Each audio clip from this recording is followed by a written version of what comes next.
West Asia remains on an edge. Uncertainty over the ceasefire persists as yet another week has passed by without a fresh round of direct US-Iran talks. Amid this, Tehran has reportedly put forth a new proposal to end the war. As per Al-Mayadeen, Iran has conveyed a three-stage proposal to the US through Pakistan.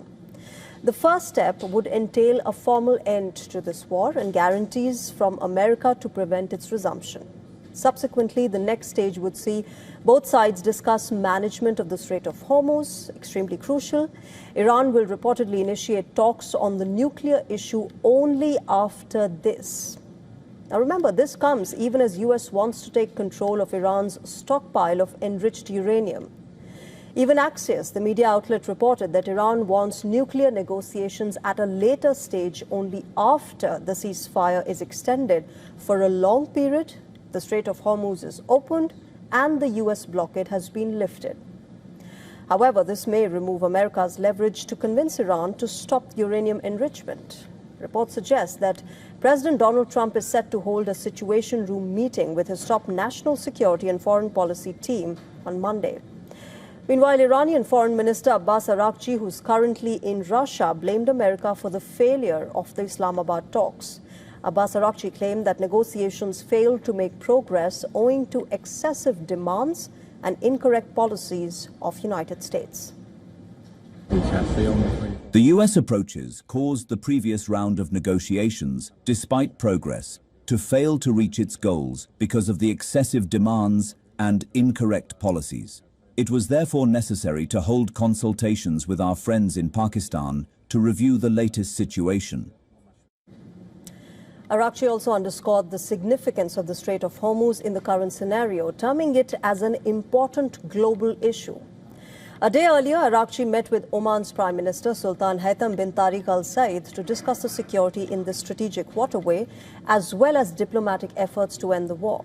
During this meeting with the Iranian delegation in St. Petersburg, the Russian President Vladimir Putin told Araghchi that Moscow would do everything that it could do to help secure peace in West Asia. In fact, he also lauded the courage shown by Iranians in fighting for their sovereignty.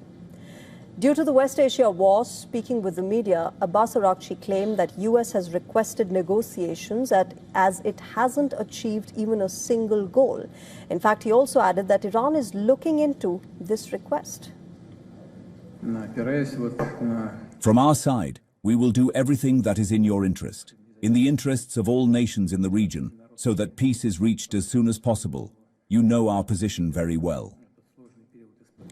In another development, a top Iranian official claimed that its new proposed law would designate the armed forces as the authority to manage the Hormuz.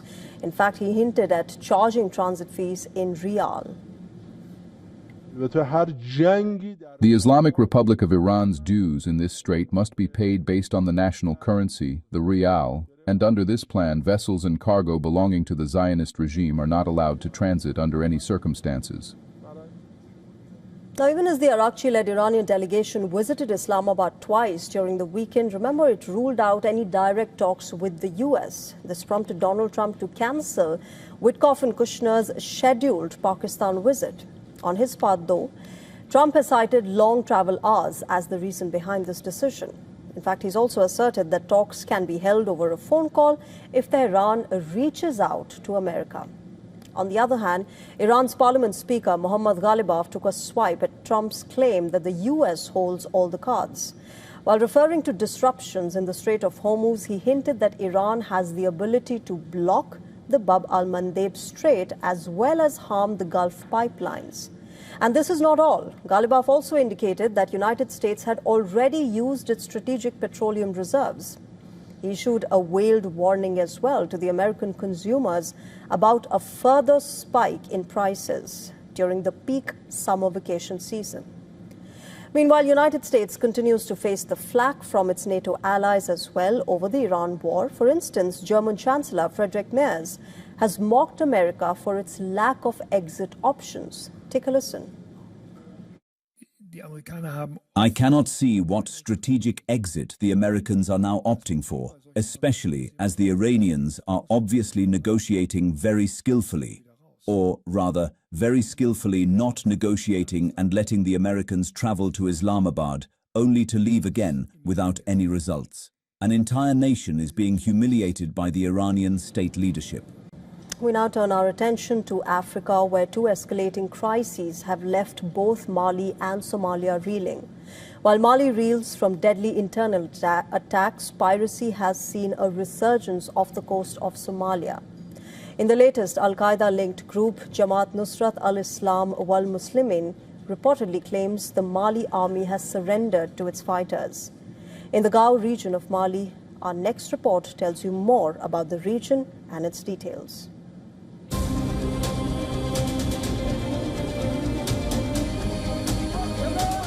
Mali's military leadership faces a severe test after coordinated nationwide attacks killed Defense Minister Sadio Kamara. This has also intensified fears of instability in the country.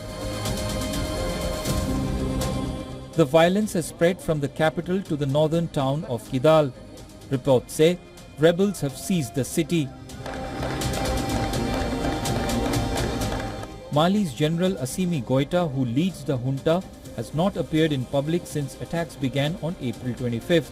His absence is raising fresh questions about control within the government as security forces are struggling to respond. Despite ongoing military operations in parts of the country, the loss of the defense minister has weakened the administration at a critical time. Experts call this the most significant challenge to Mali's rulers in more than a decade. The junta government says a suicide attacker rammed an explosives-filled vehicle into Kamara's residence near Bamako. A gunfight broke out, leaving him severely wounded. He later succumbed to his injuries in hospital. The Mali government has declared 2 days of national mourning as tensions remain high across the country. Armed terrorist groups attempted attacks in several towns across the country. They were immediately met with strong resistance thanks to the professionalism and commitment of Malian armed forces. Several terrorists were neutralized and equipment destroyed. Sweep operations are ongoing. Mali has endured years of jihadist violence, but this wave of attack marks the worst crisis since the military takeover in 2020. Al-Qaeda-linked group Jamaat al-Nusrat al-Islam wal Muslimin has claimed responsibility for most of the attacks. Mali's opposition has warned that the country is now in serious danger, while the United Nations has condemned the violence and called for coordinated international support. Across West Africa, there are growing demands for a united response against terrorism. All countries in the sub-region should come together to eradicate this scourge, terrorism, that is harming the region, harming Mali, and also harming collaboration. Besides Mali, separate threats are intensifying across different parts of the continent, more so in Nigeria and Somalia. Maritime agencies are reporting a spike in piracy off Somalia's coast after a cargo vessel was seized and redirected into territorial waters, marking the fourth such incident in the past week alone. The latest hijacking took place just 6 nautical miles off Somalia, while an oil tanker called Honor 25 remains under pirate control with a multinational crew on board, including an Indian citizen, Pakistani nationals and Indonesians. While in Nigeria, insurgency continues to plague the West African nation. Suspected Boko Haram terrorists stormed 2 villages in northeast Nigeria, killing at least 20 people. At least 12 people were killed and a church was allegedly burned down by suspected Islamic State terrorists following an attack on a Christian community in Adamawa state. The parallel crisis across the various parts of Africa underlying the widening pattern of instability across the continent. Bureau Report, WION World is One. Israeli Prime Minister Benjamin Netanyahu is facing mounting pressure both personally as well as politically ahead of the general elections that are due in the country in October this year. Two of his main rivals, former Israeli Prime Minister Naftali Bennett and the opposition leader Yair Lapid, have announced a new political alliance, a move that is aimed at mounting a strong challenge to Netanyahu's government. We are in a fateful period. Fateful moments require bold steps, and that is what we are doing. I am happy to announce to you that, together with my friend Yair Lapid, I am taking the most Zionist and most patriotic step we have ever taken for the sake of our country. Naftali Bennett said that if his government wins the elections on his first day in office, a state commission of inquiry will be formed into the 7th October Hamas-led attacks, also stating that they will limit the term of Israeli Prime Minister to 8 years. We are here because this country needs unity like air to breathe. We stand here together for everyone who believes in democracy, believes in the deep Jewish foundation of the state, believes in the values of Zionism and in our right to this land. Both Bennett and Lapid served as prime ministers in a rotational agreement as part of a coalition government that they had formed back in 2021, bringing an end to Netanyahu's 12-year continuous run as the Prime Minister of Israel. Now, this development comes at a time when Israeli opinion polls show Netanyahu's alliance losing seats in the Knesset if elections were held today in Israel.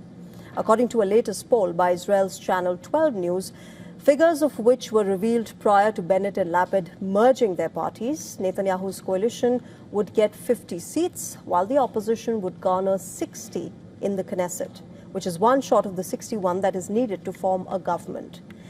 And that's not all. Netanyahu is facing challenges personally as well. Remember, Israel's President Isaac Herzog said that he will consider Netanyahu's pardon request in his long-running corruption trial only after all the efforts to reach a plea deal are over.